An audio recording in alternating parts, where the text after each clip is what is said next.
A parábola do bom pastor ilustra o cuidado e a liderança de Jesus sobre o seu rebanho. Assim como um pastor guia, protege e atende às necessidades das suas ovelhas, Jesus faz o mesmo por aqueles que têm fé nele.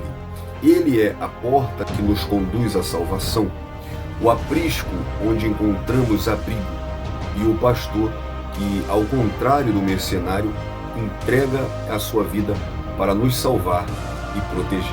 Eu sou o diácono Jonathan Cadiz e quero estudar com você hoje a nossa lição da Escola Bíblica Dominical.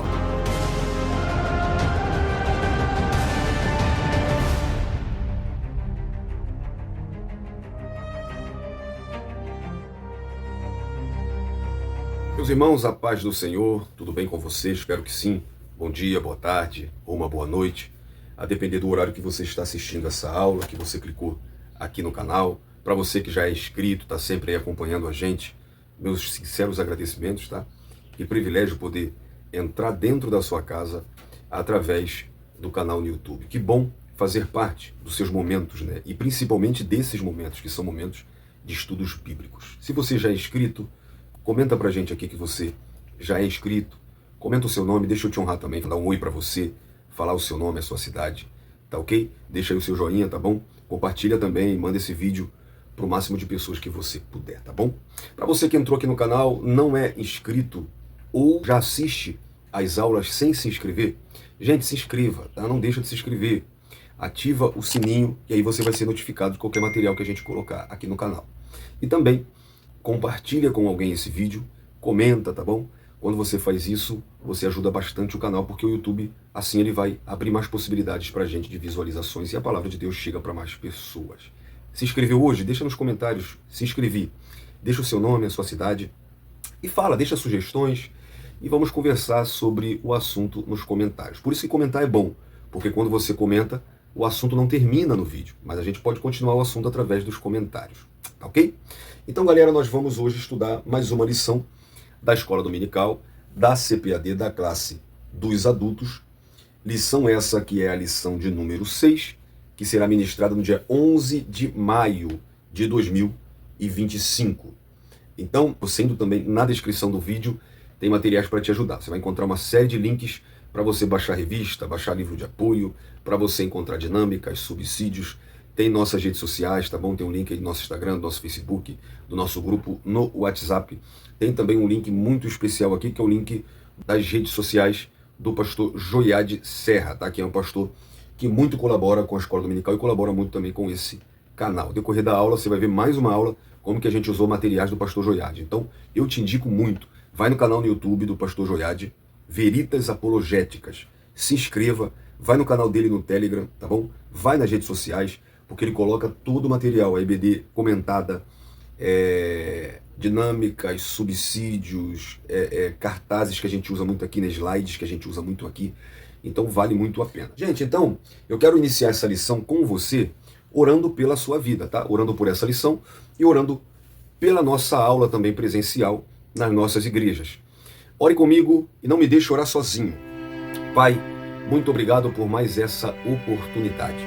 Oportunidade é esta, Pai, que vamos falar da Tua Palavra, que vamos conhecer o Senhor como nosso pastor, como nosso cuidador, como aquele que zela, que cuida, que protege o seu rebanho. Senhor, abençoa essa aula, nos dá entendimento, nos ilumina, nos ajuda. Abençoa esse aluno que está nos ouvindo, esse professor, Pai, que está nos ouvindo. E, em nome de Jesus, que a nossa aula, na nossa igreja, na nossa classe, seja abençoada. Dá discernimento a esse professor, dá sabedoria cada vez mais. Faça ele crescer na graça e no conhecimento, assim como nós pedimos para nós também. Em nome de Jesus. Amém. E juntos vamos sendo edificados pela palavra de Deus.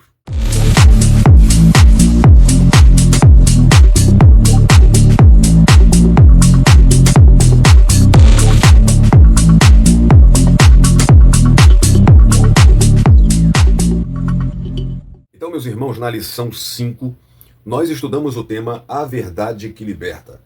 E na ocasião nós explicamos a verdade em Jesus desde a sua saída da Galileia para Jerusalém. Descrevemos Jesus como a verdade diante dos fariseus. E pensamos em Jesus como a verdade que liberta o pecador. A lição de hoje é a lição de número 6, que tem por título O Bom Pastor e as Suas Ovelhas. Essa lição tem como texto áureo o Evangelho de João, capítulo 10, versículo 14. Eu sou o bom pastor e conheço as minhas ovelhas, e das minhas sou conhecido. A verdade prática diz que Jesus é o bom pastor e nós que pertencemos à sua igreja somos as ovelhas do seu rebanho. Então, Jesus é o bom pastor, né? Esse termo grego para bom é kalos, né? E se refere não apenas moralmente bom, mas excelente, belo, nobre. Não é uma bondade comum, mas uma qualidade atrativa, autêntica, que transborda a perfeição, algo ideal no caráter e na prática. A figura de Jesus como bom pastor ilustra uma liderança com empatia e cuidado às nossas ovelhas. Então Jesus é o bom pastor, ele é o autêntico, ele é o sumo pastor, ele é o pastor que carrega o título de pastor perfeito. E nós, que pertencemos à sua igreja, que fazemos parte do corpo dele, da noiva de Cristo, né, somos, por isso, ovelhas do seu rebanho. Então ele é o bom pastor, ele tem um rebanho e nós pertencemos a ele. Portanto, a lição dessa semana está organizada em 3 pontos, tá, professor? Primeiro, Jesus como a porta das ovelhas que permite o acesso ao aprisco e à salvação. O segundo ponto, o aprisco das ovelhas simbolizando um espaço de segurança e proteção. E o terceiro ponto, a distinção entre o bom pastor, que sacrifica a sua vida pelas ovelhas, e o mercenário, que as deixa em risco. Então, baseada no capítulo 10, do 1 ao 16 de João, essa aula apresenta uma descrição de Jesus sobre as qualidades do bom pastor e o seu relacionamento com as ovelhas. Assim, é uma lição que destaca a liderança amorosa de Jesus e, ao mesmo tempo, ressalta a responsabilidade das ovelhas de identificarem a sua voz e atenderem o seu chamado. A leitura diária dessa semana trouxe, na segunda-feira, o texto de Ezequiel 34, versículo 2 ao versículo 4. As ovelhas do aprisco precisam ser bem tratadas. Terça-feira, Ezequiel 34, no versículo 6. Em que lugar estão as ovelhas do aprisco? Quarta-feira, João 10, do 15 ao 16. Jesus é a entrada acessível para as suas ovelhas. Quinta-feira, Hebreus capítulo 4, 14 e 15. O Senhor é a entrada direita para o Deus Pai. Sexta-feira, João 10, do 12 ao 14. A diferença entre o verdadeiro pastor e o mercenário. E no sábado, João capítulo 10, versículo 2 ao versículo 4. Jesus é o bom pastor que orienta as suas ovelhas. A leitura bíblica em classe está situada, claro, no Evangelho de João, no capítulo 10, do versículo 1 ao versículo 16.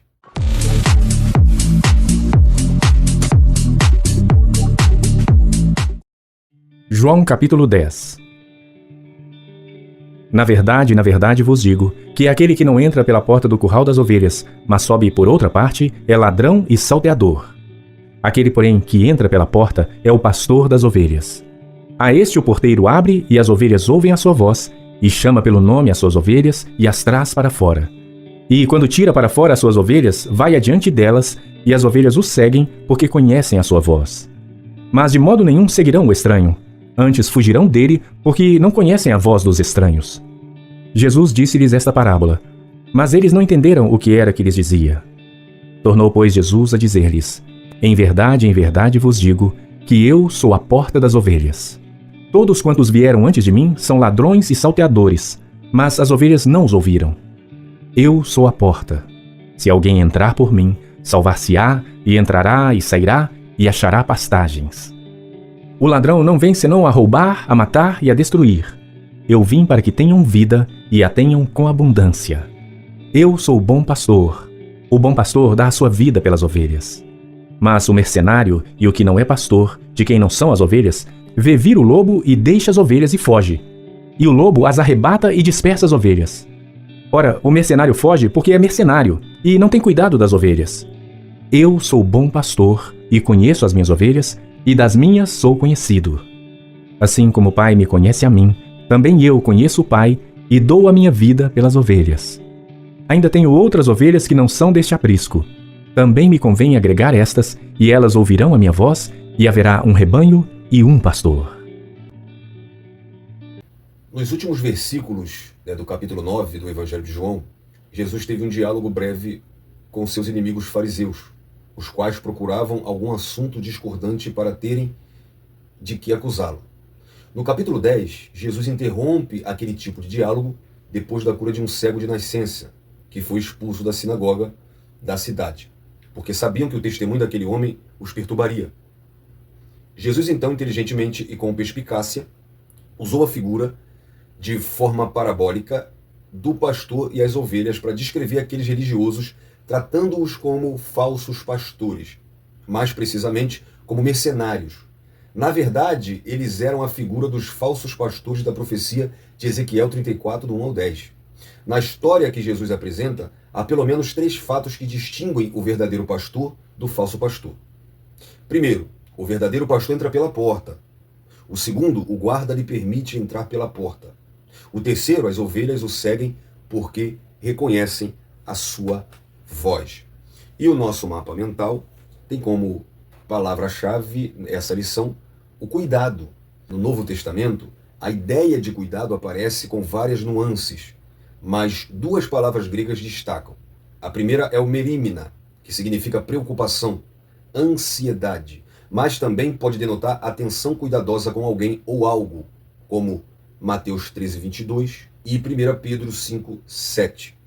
A segunda palavra, epimeleia, que refere-se a tomar conta, tratar com diligência, usada em contextos mais práticos, como em Lucas 10, 34, o bom samaritano que cuida do ferido. Esse cuidado não é superficial, é um zelo ativo, pessoal e constante. Não é um Deus distante, mas um pastor presente. O merínima é zelo, que alivia das preocupações. O epimeleia é cuidado prático e constante. As ações práticas do cuidado pastoral de Jesus. Primeiro, ele alimenta. Nós vimos em João 6 o pão da vida. Ele conduz, no Salmo 23, guia-me pelas veredas da justiça. Ele restaura, em Lucas 15, a ovelha perdida é buscada e achada. Ele protege, aqui em João 10, ninguém arrebata as ovelhas da mão dele, versículo 28. E também João 10, versículo 14, mostra que ele conhece. Jesus diz, eu conheço as ovelhas e elas me conhecem. Essa lição tem por objetivos analisar que Jesus é a porta das ovelhas, o único acesso para o pecador alcançar a salvação e estabelecer a comunhão com Deus. Esclarecer o símbolo do aprisco enquanto espaço de segurança, assistência e pertencimento ao corpo de Cristo. E diferenciar as atitudes do bom pastor dos comportamentos egoístas do mercenário. Para isso, essa lição está distribuída da seguinte maneira. No primeiro tópico, Jesus, a porta das ovelhas. Subtópico 1, o contexto. Subtópico 2, a porta das ovelhas. E o subtópico 3, a mensagem da porta. O segundo tópico tem como título o aprisco das ovelhas. Subtópico 1, 2 perguntas. Parábola, uma alegoria. Subtópico 2, o aprisco das ovelhas. E subtópico 3, um lugar de proteção. O terceiro tópico traz como tema a distinção entre o bom pastor e o mercenário, também dividido em 3 subtópicos. O subtópico 1, o bom pastor. Subtópico 2, o mercenário. E subtópico 3, lobos vorazes versus o bom pastor. A introdução diz que nessa lição estudaremos o capítulo 10 do Evangelho de João, destacando a figura de Jesus como bom pastor, aquele que protege, cuida e orienta as ovelhas. Analisaremos o contexto em que nosso Senhor é descrito como a porta das ovelhas e a conexão desta imagem com o aprisco das ovelhas, que representa o lugar de habitação do rebanho. Por fim, diferenciaremos as figuras do bom pastor e do mercenário para que possamos reconhecer a voz do verdadeiro pastor de nossas almas. Então, primeiro tópico, Jesus, a porta das ovelhas. Subtópico 1, o contexto.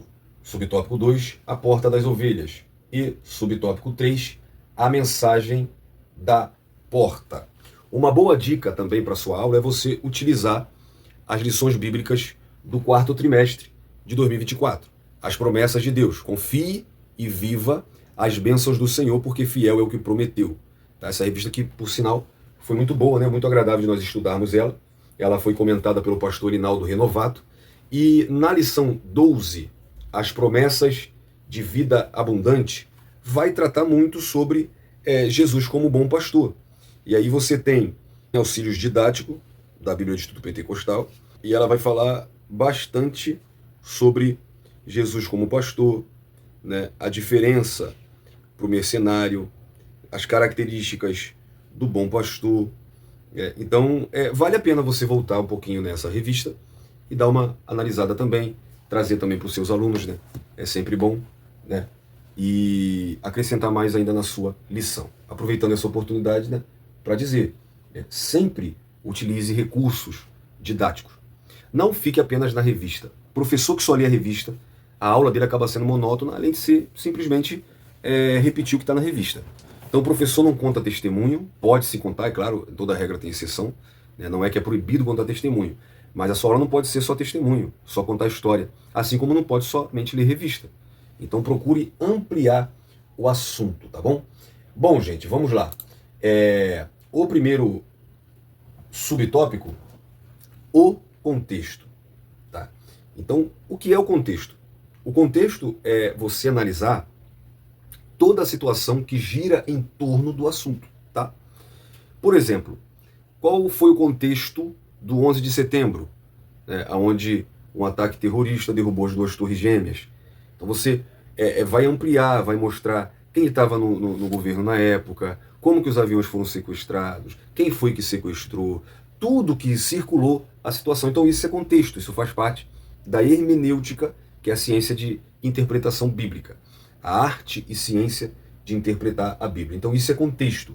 Então a gente vai aqui analisar, né, o que circulou isso daqui.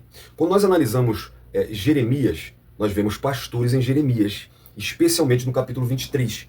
Os pastores representam os líderes espirituais de Judá, né, os reis, sacerdotes e profetas.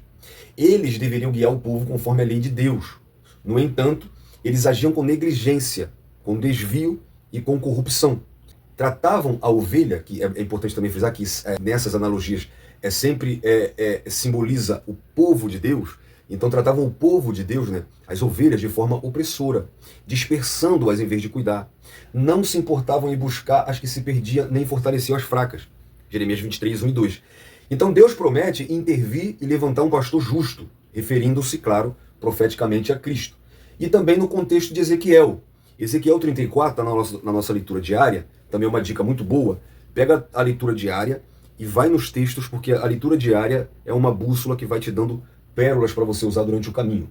Em Ezequiel 34, os pastores são acusados diretamente por Deus de se apacentarem a si mesmo, ao invés de apacentar o rebanho. Comiam a gordura, vestiam-se da lã, mas não curavam a doente, nem procuravam a perdida. Devido à negligência, as ovelhas, o povo, se tornaram presas fáceis para os animais. Ezequiel 34, 2 ao 6. Deus declara então que ele mesmo buscará suas ovelhas e levantará um só pastor sobre elas, novamente apontando para Jesus. E esse contexto fica evidenciado também hoje. Será que, mesmo após Deus enviar Jesus como sumo pastor, o pastor perfeito, e ele confiar a igreja dele a líderes, será que esses líderes têm cumprido, é claro, sem generalizar, o papel, o ofício de pastor? É claro que hoje a gente também vê o contexto de Jeremias 23, de Ezequiel 34. Mas é claro que existe pastores sinceros, existe pastores que cuidam do rebanho, existe pastores honestos, sim, mas existe muitos falsos pastores, que se vestem da lã, que comem a gordura da ovelha, que não vão atrás da ovelha perdida e também não cuidam das que estão dentro. Esses são o tipo de lobo que Paulo fala em Atos 28. Entrarão no meio de vós lobos devoradores, mas dentre vós mesmos surgirão também lobos devoradores que não pouparão o rebanho. Atos 28, não, Atos 20, 28. Então, o Antigo Testamento se refere a Deus como pastor e ao seu povo como rebanho. Por exemplo, no Salmo 23, no Salmo 100, verso 3, em Isaías 40, verso 11. A parábola de João 10 deve ser lida à luz de Ezequiel 34. Em Ezequiel 34, Deus é o pastor de seu povo e nomeia pastores subordinados para cuidar das ovelhas. Mas em vez disso, eles se omitiam e sacrificavam as ovelhas arrancando a lã. Então Deus os destitui e promete entregar as ovelhas a alguém digno de confiança. Ele diz assim, ó, e sobre elas levantarei um só pastor, meu servo Davi, que cuidará delas e lhes servirá de pastor. Versículo 23. Agora, Davi já tinha até morrido. Então, por que ele falar que vai levantar o servo Davi? É claro que é uma referência ao Messias, que é da linhagem de Davi. Os tipos de ovelhas problemáticas em Ezequiel 34. É claro que tem pastor mercenário, como também tem ovelha problemática. A problemática é vista em Ezequiel 34, onde se apresentam 7 tipos de ovelhas problemáticas em má situação. A primeira é a ovelha fraca, no versículo 4. Sem forças para resistir e lutar, sem forças para vencer. São crentes infantis, se aborrecem por tudo, são carnais. Ovelhas doentes, no versículo 4 também. São acamados espirituais. O termo original indica um estado doentio, crônico espiritualmente. Ovelha quebrada, também no versículo 4. São os mutilados espirituais, com feridas abertas, aleijados espirituais, acidentados espirituais. As ovelhas desgarradas, também no versículo 4, são os que deixaram os caminhos do Senhor se desviando. Ovelha perdida são os que, estando na igreja, nunca nasceram de novo. Aí Paulo fala sobre eles na sua primeira epístola aos Coríntios, capítulo 15, versículo 34. João, capítulo 2, 23 ao 25. Tem a ovelha gorda no versículo 16. Parece uma ovelha boa, mas não é. Os crentes que se acham autossuficientes espirituais, de nada precisam, sabem de tudo e podem tudo. Se você se encaixa nisso, cuidado para, em vez de estar crescendo, você não está inchando, engordando. E obesidade não é sinal de crescimento, é sinal de doença. A ovelha forte, no versículo 16, parece uma ovelha boa, mas também não é. São os violentos, os truculentos, os provocadores, os inflexíveis, os rebeldes, né, os criadores de caso, né, os que semeiam contenda, os fofoqueiros, dentro da igreja. São os guerrilheiros espirituais de Mateus 9, 38. Subtópico 2, a porta das ovelhas. Então esses ladrões e salteadores, que a gente vai ver aqui no contexto, né, do subtópico 2, né, nós vamos ver aqui Jesus destacar 2 pontos principais. Em primeiro lugar, ele entra pela porta do aprisco, onde se encontra com as ovelhas. Versículo 1 ao 3. No versículo 7, ele se refere a si mesmo como a porta das ovelhas. Nos primeiros versículos do capítulo 10, Jesus sugere que aquele que passa pela porta, esse é o verdadeiro pastor. Enquanto que utiliza outros caminhos são associados a ladrões e salteadores. Esses ladrões e salteadores representam toda a liderança que, sem o envio legítimo de Deus, tentam controlar, enganar, explorar o povo, seja espiritualmente, seja politicamente. Eles contrastam com Jesus, que é o verdadeiro pastor, legitimamente enviado pelo Pai. No contexto do Oriente Antigo, o pastor era literalmente a porta do aprisco. Ele deitava-se na entrada para proteger a ovelha durante a noite. Quando Jesus diz, eu sou a porta da ovelha, ele está afirmando que ele é o único acesso legítimo ao rebanho e, consequentemente, à salvação. E a palavra grega usada para porta é tira, também pode significar oportunidade, entrada ou passagem segura. Essa declaração é uma afirmação de exclusividade. Portanto, não há outros meios ou acesso ao redil de Deus senão por meio de Cristo. Os que tentam entrar por outro caminho são chamados de ladrões, salteadores, mas Jesus, ele é a porta que traz proteção, que traz segurança, que traz refúgio, que traz cuidado inclusive contra esses invasores e que também simboliza a provisão espiritual para todo aquele que entra por ele. Então, o material do pastor Joiade, mais uma vez aqui eu preciso destacar, né? É um material muito bom, é um material gratuito, né? Vai edificar a sua aula, e eu estou utilizando toda a minha aula aqui apenas com material do pastor Joiade, né? Da EBD mais subsídios. Então, entra no grupo do WhatsApp do pastor Joiade, tá bom?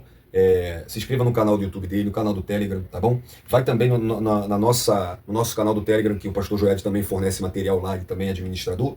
No nosso grupo no WhatsApp também, a gente coloca todo o material que utilizamos aqui, e também do pastor Joiade, ele também está lá. Então é muito bom. Olha que interessante, ele trouxe a revista, tá? Maturidade Cristã, em 1992, tá? Faz as contas se você quiser saber a minha idade, eu tinha 2 anos de idade. É a revista do 3º trimestre, olha, de jovens e adultos, né? Quando a classe era única ainda. A capa da revista é um desenho, né? Bonito. E olha só, o que traz na página 26. Se você entrar no nosso grupo no WhatsApp, você pode ter essa revista aqui em PDF, tá? Que vai te acrescentar também muitas coisas. Olha isso aqui, o contexto da porta. Sempre ouvimos dizer que Cristo é a porta para a entrada no céu. Como então compreender que esta porta, né, do versículo 2, 3 e 9, é para entrar e sair do aprisco? Olha que informação importante dessa revista. Vamos considerar o seguinte: Cristo é a porta do aprisco, que significa a lei, enquanto as pastagens simbolizam a graça. Através de Cristo, a porta situada entre o aprisco, né, que é a lei, e as pastagens, que é a graça, né, o povo, que são as ovelhas, que estavam debaixo da lei, né, do aprisco, poderiam sair do aprisco e entrar para as pastagens verdejantes da dispensação da graça. E aí quem tem essa interpretação acredita que a lei é simbolizada pelo aprisco por causa da limitação, tá? Por causa da, aspas, né, prisão, porque a lei ela apontava para o seu pecado, para a sua escravidão, para a sua incondicionalidade. Então ela é representada pelo aprisco. A pastagem simboliza a graça porque é um pasto aberto, né? Então Cristo nos trouxe para uma liberdade nele. Através dele não precisamos cumprir a lei, porque ele já cumpriu para a gente. Então é uma interpretação cabível, é uma boa interpretação sobre isso. Mas vamos para o subtópico 3, a mensagem da porta. O significado contido na frase "eu sou a porta" é bastante claro. Existe apenas um caminho exclusivo para entrar no reino de Deus. É através da fé em Cristo. Desde o Antigo Testamento, tá, gente? Desde essa época aqui do aprisco, a salvação sempre foi pela fé. E a fé, ainda que eles não tinham a interpretação clara, a revelação plena de Jesus, a fé era em Cristo. A salvação sempre foi por Cristo. Então, o nosso Senhor, ele atua como uma porta de acesso direto ao Pai. E quando a gente lê a carta aos Hebreus, isso fica bem evidenciado em Hebreus 4, 14 e 15. E também no versículo 16, onde mostra que ele nos permite nos aproximarmos dele com ousadia e confiança. Agora todos nós temos acesso ao tabernáculo de Deus, né? Ao Santo dos Santos. Então o significado central desses dois textos é que temos acesso direto e confiante ao trono da graça de Deus, aonde recebemos misericórdia e socorro espiritual no momento que mais precisamos. Essa verdade traz conforto e segurança. Não estamos sozinhos em nossas lutas e fraquezas. Jesus nos entende, Jesus nos representa, Jesus nos convida a nos chegarmos a Deus com confiança, sabendo que seremos recebidos com amor e graça. Jesus, ele cumpriu sua missão de evangelização. E ele, nessa missão, ele disse a Nicodemos que era necessário nascer de novo. Ele disse à mulher samaritana que ele saciou a sede da alma. Para os ouvintes de João 6 e João 8, ele disse que ele era o pão da vida, a verdade que liberta. Né? Estudamos tudo isso aqui sequencialmente. Então agora ele está dizendo que ele é a porta. Então nós podemos ver que tudo está interligado. Tudo se resume em crer, arrepender-se, né? Regeneração e justificação. Nascer de novo, viver uma novidade de vida. E isso requer viver em obediência, que é a santificação. São os aspectos da salvação. Regeneração, justificação, santificação. E a santificação final, que é a glorificação quando nós alcançarmos a salvação plena. Então, em Hebreus 4, 14, descreve Jesus como nosso grande sumo sacerdote, que passou pelos céus e que é sensível às nossas fraquezas. E isso reforça a imagem de Cristo como aquele que intercede por nós e que é o nosso mediador perfeito entre Deus e os homens. A porta das ovelhas também é o sacerdote compassivo que garante acesso à presença divina. Todo pastor se identifica com a ovelha, o bom pastor. Tá? Ele sabe onde ela está ferida. Tá? A dor da ovelha vai doer nele também. Então, Hebreus 4, ele traz, né, a ideia de que Jesus se identifica conosco. Né? Então, Jesus Cristo é a porta. Em João 10, 7, Jesus afirma que é a porta das ovelhas. Em Neemias 3:1, temos a reconstrução das portas de Jerusalém que haviam sido destruídas pelos babilônicos. A primeira porta a ser reerguida foi a porta das ovelhas, né, ou a porta do gado. Essa porta simboliza o próprio Jesus. Jesus Cristo é a porta que dá acesso a Deus. Ele disse em João 14,6 que ele é o caminho, ele é a verdade e ele é a vida. Ninguém vai ao Pai a não ser por ele. Ele é a porta de entrada do paraíso de Deus. Lucas 23:43. Aos quais Deus quis fazer conhecer quais são as riquezas da glória deste mistério entre os gentios, que é Cristo em vós, esperança da glória. Lembra daquele programa do saudoso Silvio Santos? Vamos abrir a porta da esperança? Essa porta verdadeira da esperança foi aberta para nós. Ele é a porta de segurança para o homem seguro. João 16:33. Tenho-vos dito isso, para que em mim tenhais paz. No mundo tereis aflições, mas tem de bom ânimo. Eu venci o mundo. E só para esclarecer, o texto termina aqui, tá? E vós vencereis. É exegese, tá bom? É só isso aqui que o texto diz. Ele é a porta de perdão para o pecador arrependido. Que coisa gloriosa! Meu Deus, se eu fosse você, tá, mesmo aí sentadinho, eu dava um glória a Deus por isso. João 8, 10 e 11. E endireitando-se Jesus e não vendo ninguém mais do que a mulher, disse-lhe: mulher, onde estão teus acusadores? Ninguém te condenou? E ela disse: olha que encontro agradável. Ninguém, Senhor. E Jesus disse: eu também não te condeno. Vai e não peques mais. Jesus Cristo é a porta de cura para o pecador enfermo. Mateus capítulo 9, do 1 ao 8, mostra Jesus curando o paralítico de Cafarnaum, um homem que foi trago deitado numa cama, sabe? Sem poder nem sequer tomar as próprias atitudes. E Jesus, vendo a fé deles, ele perdoou primeiro os pecados. Os fariseus ainda blasfemaram, mas Jesus, conhecendo os pensamentos, Jesus repreendeu eles e disse: o que é mais fácil, perdoar os pecados ou curá-lo? E aí Jesus olha para aquele homem, para aqueles fariseus, né, religiosos, e diz: para que saibam que o Filho do Homem tem poder, tem na terra autoridade para perdoar pecado. Ele disse ao paralítico: levanta, toma tua cama e vai para tua casa. E ele se levantou e foi para a casa dele, e a multidão se maravilhou, porque ele cura o pecado e ainda cura o enfermo. Ele é a porta de libertação para o pecador oprimido. Lucas 13, do 10 ao 16. Ele é a porta das ovelhas, porque ele é o bom pastor. Ele diz no versículo 11: o pastor perfeito do seu povo e supridor de todas as nossas necessidades. Filipenses 4, 19. Então a mensagem da porta, as razões porque Jesus disse: eu sou a porta. Primeiro, ele disse isso para confrontar os falsos líderes religiosos. Eles eram pastores do povo, mas estavam expulsando ovelhas do aprisco ao invés de conduzi-las a Deus. Em segundo lugar, para confirmar que só por ele se entra no reino de Deus. Ele não é uma porta, ele é a porta. Para revelar, em terceiro lugar, o acesso à salvação. Entrar por Jesus é mais do que evitar o inferno. Para que essa ideia de querer seguir Jesus para evitar o inferno, ou até para ir para o céu mesmo. Você tem que ir para Jesus porque você crê nele, ama ele, está com ele, é muito bom, e servir a ele é tudo para você. O céu é consequência disso. Tá? Então não é apenas evitar o inferno, é ser transformado, completo, refeito. Em quarto lugar, para indicar proteção espiritual. Jesus está dizendo: eu sou a segurança das minhas ovelhas. Por isso que ele diz que no mundo você terá aflição, mas tem bom ânimo, porque ele já venceu o mundo. Nesse mundo de aflição, ele é nossa segurança. Ele é nosso aprisco. Ele é nosso refúgio. E em quinto lugar, para oferecer pastagens, provisão e vida plena. Entrar e sair no hebraico é a expressão idiomática para a vida diária sobre bênção divina. Deuteronômio 28, 6. Então, entrar no aprisco, sair e encontrar pastagem, significa uma vida plena. Uma vida abundante. Com Cristo sendo suas ovelhas, nós temos essa vida abundante.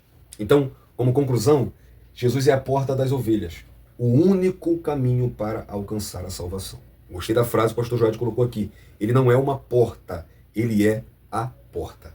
Amém? Então vamos para o segundo tópico. O segundo tópico, o aprisco das ovelhas.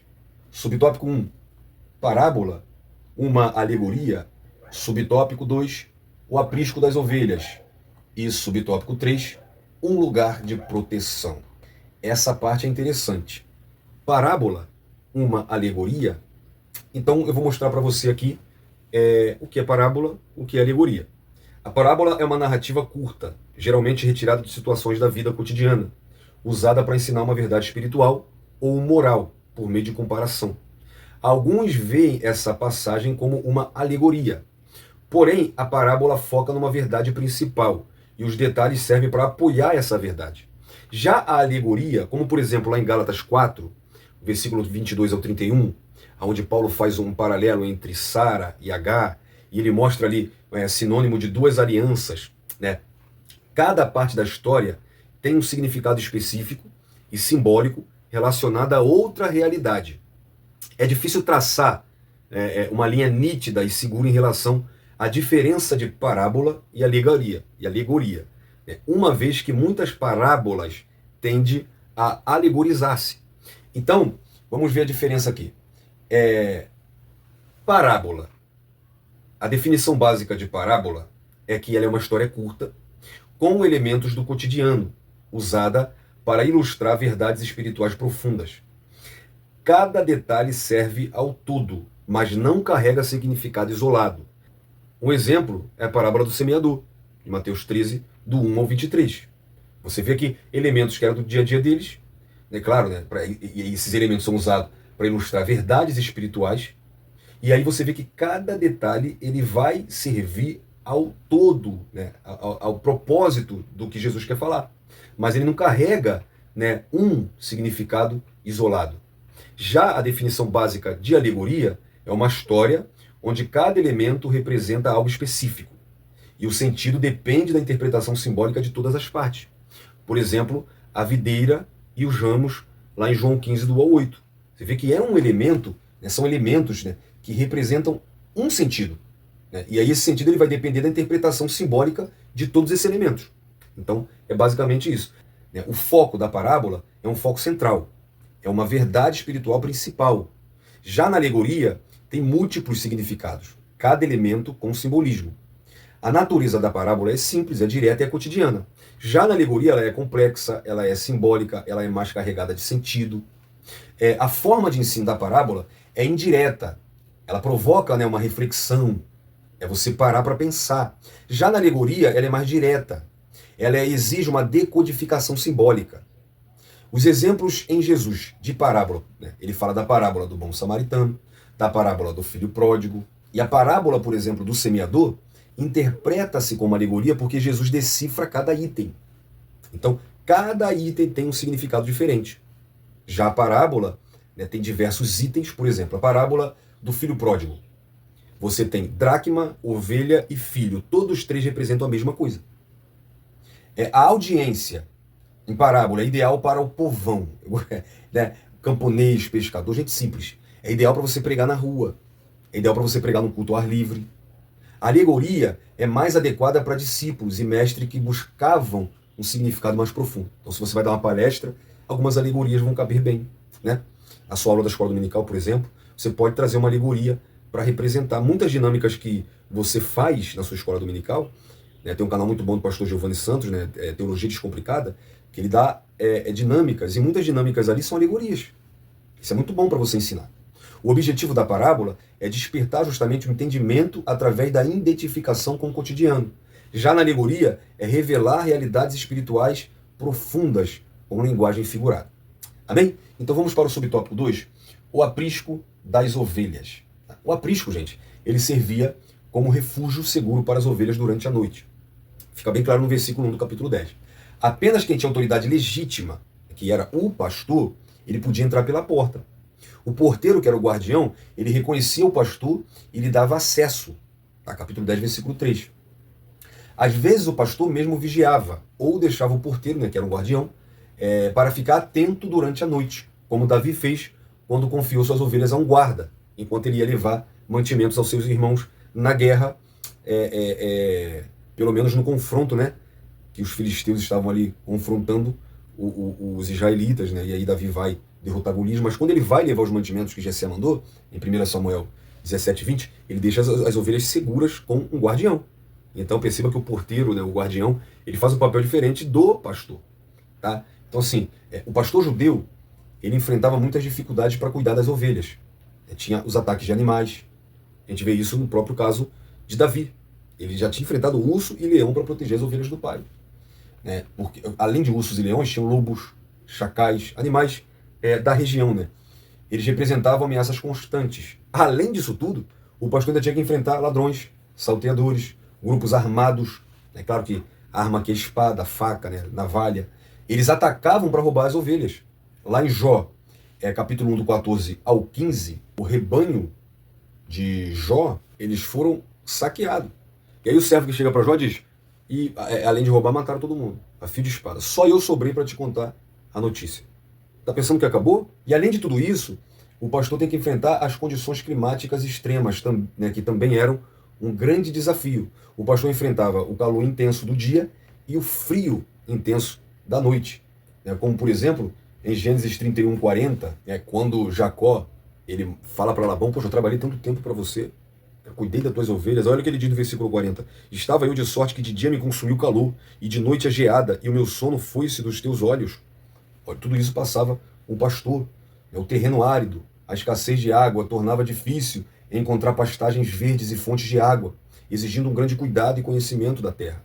É por isso que Davi escreve o Salmo 23 e ele clama para que o pastor, né, leve ele a pastos verdejantes, a guiá-lo pelas águas tranquilas, né? Porque o pastor tinha essa função de encontrar o melhor lugar, né, uma boa fonte de água, um pasto mais verdejante. Né?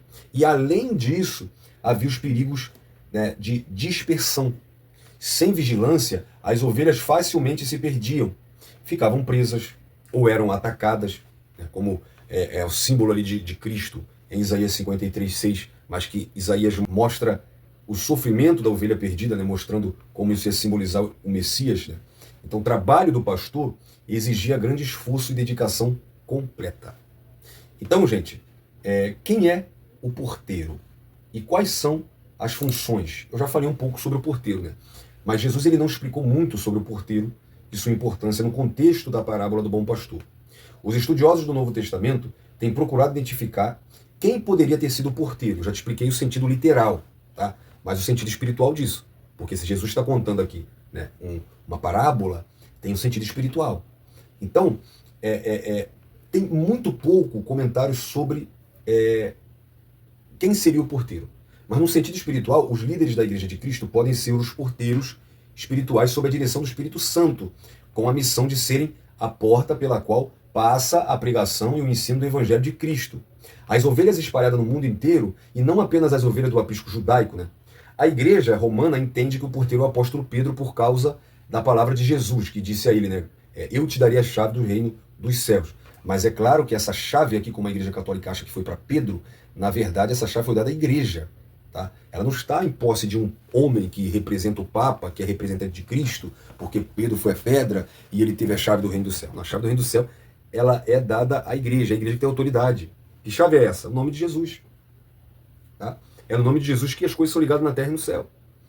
O porteiro, então qual era a função do porteiro? Né? O porteiro cuidava das ovelhas durante a noite. Isso aqui eu já expliquei um pouquinho, mas vamos lá. O pastor descansava, né, como o caso de Davi que eu citei, às vezes junto à porta, para que, havendo alguma tentativa de assalto ao aprisco, ele estivesse vigiando.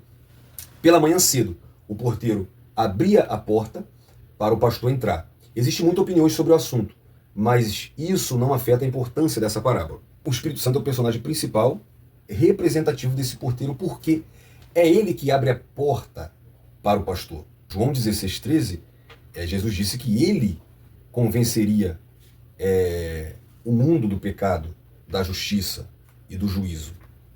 Atos 13:2 diz que eles estavam jejuando e orando, e o Espírito Santo então se levanta e manda separar Barnabé e Paulo. João Batista foi quem indicou inicialmente o Espírito Santo como aquele que deu acesso ao pastor, abrindo-lhe a porta. João 1:27-32, Isaías 40:3 e Marcos 1:2-8. O porteiro era alguém contratado pelo pastor para auxiliá-lo no cuidado do rebanho, e principalmente para vigiá-lo durante a noite. Ele não podia permitir que uma pessoa estranha entrasse pela porta, porque era contratado para a guarda. Então o Espírito Santo, ele foi enviado por Cristo, o pastor. E ele tem a missão de guardar essa porta. Né? Se alguém entra, se hoje na igreja tem falsos ensinadores, tem falsos mestres, tem falsos líderes, quem está usando ele não é o Espírito Santo, não. Ele entrou por outro lugar, e não pela porta. E as ovelhas? As minhas ovelhas, Jesus diz. As características das ovelhas dele, elas seguem o pastor. E aí, que perguntinha boa. Você está seguindo a Cristo? Ela é limpa por natureza, ela não se deita na lama como faz o porco com todo prazer. Você tem natureza ovina ou suína? Ela é útil. Tudo nela se aproveita. Ezequiel 34:5, Mateus 9:36, também 26-31. E aí eu acrescento uma pergunta aqui. Você tem sido útil no reino de Deus? O que Deus pode aproveitar de você? Porque você que é professor, será que você está dando uma aulinha para dar? Ou será que Deus está podendo aproveitar o seu intelecto, a sua inteligência que Ele te deu para usar? Ou será que você não tem estudado, não tem investido no seu ministério, na sua inteligência, para você dar uma aula melhor? O que Deus pode utilizar de você? Até quando Ele pode ir? Qual é o limite que você mesmo impõe a Cristo, ao Espírito Santo? Então as qualidades, ela é afetuosa, segundo Samuel 12:3. É pacífica. No Salmo 23:2, ela gosta da água tranquila. Ela é dependente, Salmo 23:3, guia-me, né? Mostrando a dependência da ovelha. Ela é mansa e submissa, que a gente podia acrescentar Isaías 53. Como ovelha muda, foi levada ao matadouro. A ovelha ela é submissa até ser levada para a morte. Ela é indefesa. A gente pode também acrescentar aqui o caso de Davi, que teve que defender as ovelhas porque elas eram indefesas. Ela é dócil. É diferente do bode, tá?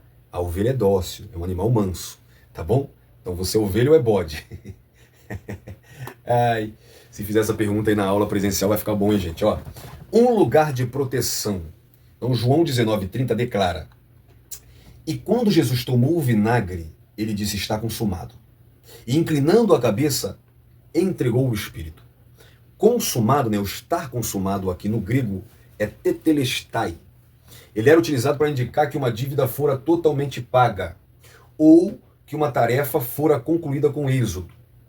A intenção do autor é mostrar que, ao pronunciar essas frases, Jesus declarou que toda a obra da redenção havia sido plenamente realizada, a justiça de Deus satisfeita, a profecia cumprida e o caminho da salvação definitivamente aberto. É por isso que Jesus é a porta, o aprisco e o bom pastor.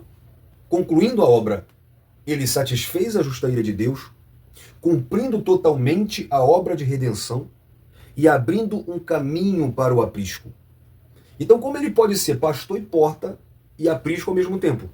Como pastor, ele conduz. Como porta, ele é o caminho. E como abrigo, ele é a segurança e a vida. Então, ele é o caminho que nos leva, ele é a porta que nos dá acesso, ele é o pastor que nos conduz pelo caminho ao acesso, e ele é, só ele é, o abrigo que nos dá segurança e a vida. Então já percebeu, já parou para pensar isso? Ele é o pastor que nos conduz pelo caminho que também é ele, até a porta que é ele, e quando entramos pela porta, estamos seguros nele. Ele é o consumador e ele é o cumprimento de toda a obra da salvação. Então, o que representa o curral, né, ou o aprisco no Novo Testamento? Aprisco é o mesmo que curral. Tá? Alguns teólogos interpretam o curral como sendo o judaísmo, né, como eu disse um pouquinho mais atrás. Posto sobre que a nação judaica estava confinada debaixo da lei, até que a lei e os profetas tornassem como o aio, né, com o que Paulo fala aos Gálatas. O aio é um pedagogo. O pedagogo ele tinha o papel de levar a criança até o mestre, mas ele não era o mestre. Então a lei nos levou até quem poderia cumpri-la. A lei não era a salvação, mas tinha o papel de nos conduzir àquele que seria a salvação. Né? Então, a palavra curral na linguagem bíblica é representada pela lei e os profetas como custódia temporária que protegia o rebanho até a vinda do bom pastor. Hoje, o curral, né, ou o aprisco, ele é constituído pela Igreja de Cristo. Né? Ele é o nosso pastor. Né? E aí nós entramos por esse aprisco e podemos sair e achar pastagem. Então, o que representa o curral no Novo Testamento, segundo as lições bíblicas de maturidade cristã? Era basicamente uma construção de pedras com apenas uma entrada, onde eram recolhidas ovelhas ao entardecer, sendo vigiadas pelo porteiro ou pelo próprio pastor, que muitas vezes deitava-se à porta a fim de garantir a segurança das ovelhas.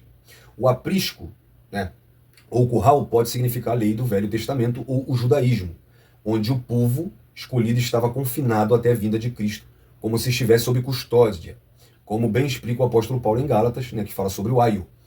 Este era o significado que Cristo estava dando à palavra aprisco como um sentido temporário. Então, a opinião é a mesma e a conclusão é que Jesus é o aprisco das ovelhas. Ele garante segurança, assistência e pertencimento das ovelhas no corpo de Cristo. Então, o tópico 3 mostra a distinção entre o pastor e o mercenário. Subtópico 1, o bom pastor. Subtópico 2, o mercenário. E subtópico 3, lobos vorazes versus o bom pastor. Então, já analisamos que Jesus é a porta das ovelhas, o único acesso para o pecador alcançar a salvação e estabelecer comunhão com Deus. E também no segundo tópico nós esclarecemos o simbolismo do aprisco enquanto espaço de segurança, assistente e pertencimento ao corpo de Cristo. Então agora nós vamos diferenciar as atitudes do bom pastor dos comportamentos egoístas do mercenário. Então, o subtópico 1, o bom pastor. E como já foi dito, foi Jesus quem morreu para dar salvação. Não foram os líderes religiosos que se aproveitam do povo. E nessa parábola são descritos como ladrão, salteador, mercenário e lobo, como nós vamos ver até nos próximos subtópicos. Então Jesus ele representa o bom pastor. E o adjetivo usado no grego é kalos, que significa belo, nobre, digno. Ele não é apenas eficaz ou habilidoso. Ele é bom em essência, em moralidade. Ele é superior, ele é completamente confiável. A sua bondade é expressa no gesto supremo. Ele dá a vida pelas ovelhas. Isso vai além da proteção. É substituição sacrificial no Antigo Testamento. Deus é frequentemente descrito como pastor, como por exemplo Salmo 23, o Isaías 40. E essa função é messiânica. Ezequiel 34, 23. Jesus, ao se autodeclarar o bom pastor, está reivindicando divindade e messianidade. O verdadeiro pastor não vem em busca de lucro, poder ou fama, mas de salvação das ovelhas. Ele conhece cada uma. E o verbo conhecer, gnosco, utilizado em João 10,14, indica conhecimento íntimo e relacional. O bom pastor não abandona, não troca as ovelhas por posição, não usa o rebanho como trampolim para ego pessoal. A sua liderança é de presença, compaixão e compromisso eterno. Sua bondade e escudo é abrigo, seu cajado, guia, disciplina. Ele é rei, ele é servo, ele é pastor, ele é cordeiro, ele é justiça, ele é graça. Ele é tudo o que nós precisamos. Vejamos Jesus como o bom pastor. Em Mateus 9, 36, e vendo a multidão, teve grande compaixão deles porque andavam desgarrados e errantes como ovelhas que não têm pastor. Em 1 Pedro 2,25, Pedro afirma, porque éreis como ovelhas desgarradas, mas agora tendes voltado ao pastor e bispo da nossa alma. Em Ezequiel 34,12, o profeta afirma, como o pastor busca as ovelhas, busca ao seu rebanho, no dia em que está no meio das suas ovelhas dispersas, assim buscarei as minhas ovelhas. Em Hebreus 13:20, o escritor afirma que Jesus é o grande pastor das ovelhas. Em Isaías 40:11, o profeta escreve, como pastor apacentará o seu rebanho entre os seus braços, recolherá os cordeirinhos e os levará no seu regaço, as que amamentam, ele as guiará mansamente. Então Jesus é o modelo perfeito para todos os pastores. Quem quiser mudar a imagem negativa do mau pastor, deve começar a imitar o bom pastor. Em Efésios 5:1 está escrito, sede, pois, imitadores de Deus, como filhos amados. Então em João 10, revela as marcas do verdadeiro pastor. O porteiro, ele abre a porta para ele, o verdadeiro pastor. Ele é legítimo, ele tem credenciais e é o dono das ovelhas, cujo trabalho é cuidar das ovelhas. Aí você vê que as ovelhas conhecem a sua voz e distinguem das dos estranhos. Nem o porteiro as ovelhas segue, porque ela conhece a voz do pastor. Ele tem cheiro de ovelha. Ele ama as ovelhas e tem intimidade com elas. Ele conhece cada ovelha e as chama pelo nome. O relacionamento com as ovelhas é individual. Ele conduz a ovelha para fora do aprisco, leva-as para campos verdes e águas tranquilas, guia-as nas veredas da justiça. Ele vai adiante das ovelhas. Jesus lidera e não induz. Ele vai adiante das ovelhas para abrir o caminho. Ele afugenta os predadores e as livra do perigo. Ele é seguido pelas ovelhas. Tá? Em segundo lugar, o mercenário. Tá? E aí fica uma pergunta. O ladrão, de João 10, tá? Que vem matar, roubar e destruir, é o diabo? Vou deixar essa pergunta para você enquanto eu chego lá. Por quê? Nós vemos ladrão, salteador, melhor no plural, ladrões, para ficar mais complicado, é no plural que Jesus coloca. Ladrões e salteadores. Tanto em quantidade quanto em épocas. Sempre tivemos e sempre teremos ladrões e salteadores, mercenários e lobo. Os ladrões salteadores representam líderes religiosos, falsos que prejudicam e que sempre prejudicarão o povo de Deus. Está no versículo 1, 8 e 10.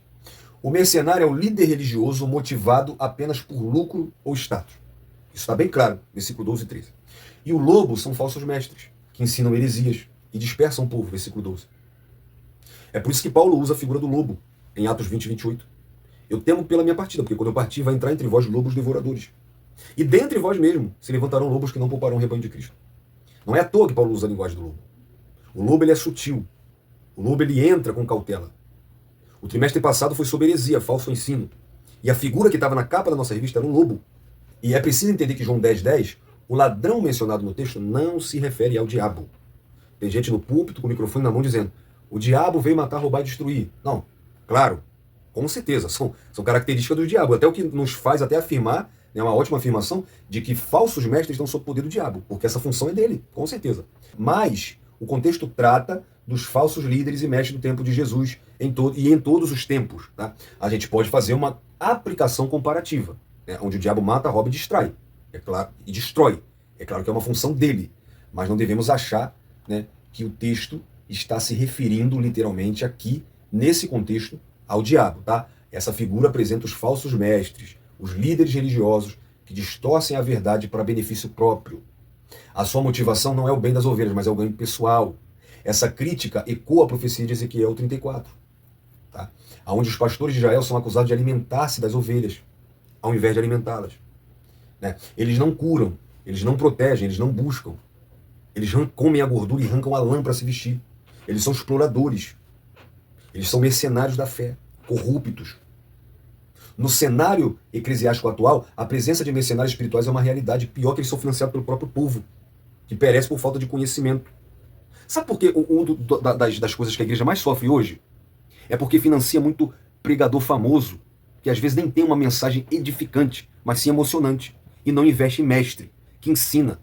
Porque o verdadeiro alimento é um ensino, é uma palavra nutrida, forte, e não essas alegorias bobas que ficam pregando aí, principalmente nessa época do ano, onde o Camboriú está cheio.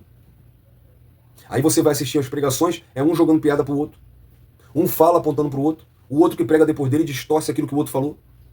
E as ovelhas que estão lá pulando, lá, gritando, né? Parece um monte de alienado, não estão sendo alimentadas, irmão. O que alimenta é a palavra que nutre, é a palavra que fortalece, é a palavra que faz uma ovelha resistente. Tá? Então, ainda bem que temos o nosso bom pastor. O nosso bom pastor, no Salmo 23, nada faltará. Mostra que o bom pastor nos dá providência divina.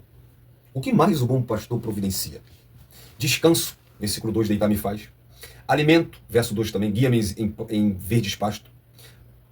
Paz, perdão, no verso 3, refrigera minha alma. Quarto lugar, direção, no verso 3, guia-me pelas veredas da justiça. Em quinto lugar, fé, no verso 4, ainda que eu andasse pelo vale da sombra da morte, eu não temerei mal algum. Em sexto lugar, companhia, verso 4, porque tu está comigo. Sétimo lugar, proteção, disciplina, verso 4, a tua vara. Proteção, verso 4, o teu cajado.